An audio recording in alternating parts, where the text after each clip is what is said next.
at the Y that we were able to secure funding for an action-based learning lab here that will primarily serve Head Start students during the school year, but in the summer we serve pre-K all the way up to 5th grade through our summer camp.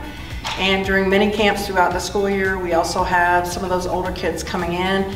And so action-based learning is a philosophy about using movement to enhance learning, memory, retention, recall. And so if we start early with these 3, 4, and 5-year-olds, we're able to really set the tone for their learning and academic performance.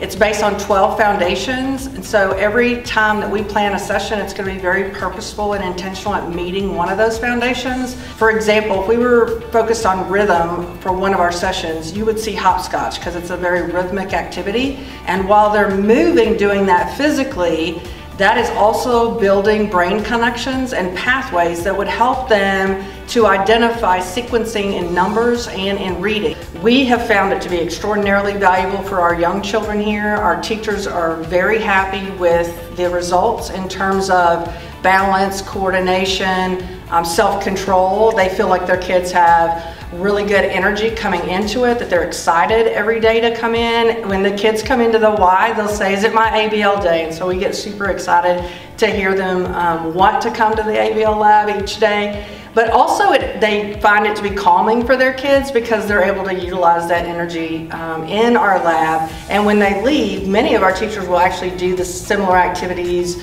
with music and movement, for example, in their classes because they feel that it's beneficial and they'll follow up in their classrooms with their kids. We know that movement is good in and of itself. So if we move more, we're healthier, and also it enhances behavior. So kids sometimes misbehave because they're communicating a need to move, a need for activity.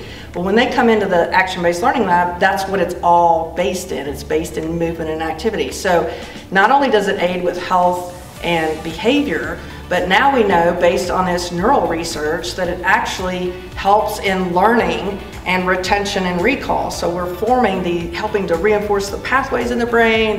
They can even experience cell growth. And so it's like the trifecta. It's everything you would want out of an activity or an educational environment. It's the health piece, it's the behavior piece, and it's the learning piece.